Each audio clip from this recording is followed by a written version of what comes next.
Did you know one missing clause could cost you your dream home? Let me tell you about the time I almost lost a client's deal because they skipped a subject clause. Turns out the charming move in ready house had a hidden foundation issue that could have drained their savings.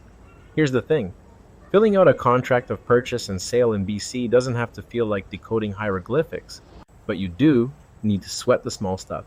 Start with the basics: full legal names for both parties. No nicknames, no shortcuts.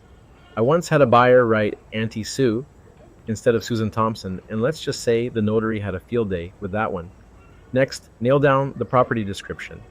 Street address, obvious, but don't skip the legal description or PID number. It's like leaving your GPS off during a road trip. Oh, and here's where folks trip up: purchase price and payment terms. Spell out the exact amount in words, not just digits. $500,000 beats 500K any day. Deposit details matter too.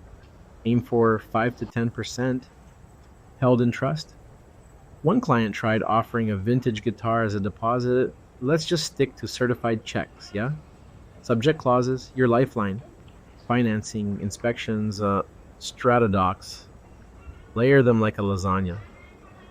I had a buyer once waive the inspection to look competitive, only to discover a leaky roof 2 weeks post purchase. Spoiler: it wasn't covered under charm. Signatures and dates? Non negotiable. I've seen deals crumble because someone scribbled initials instead of full signatures. And for heaven's sake, keep copies. Digital backups save marriages, or at least closing days. But here's my golden rule: always loop in a legal pro. They're like the seatbelts of real estate. You hope you never need them, but boy, are you glad they're there.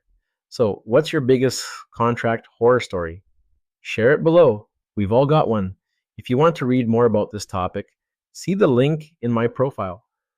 Like and subscribe, or the algorithm might list me as pending forever.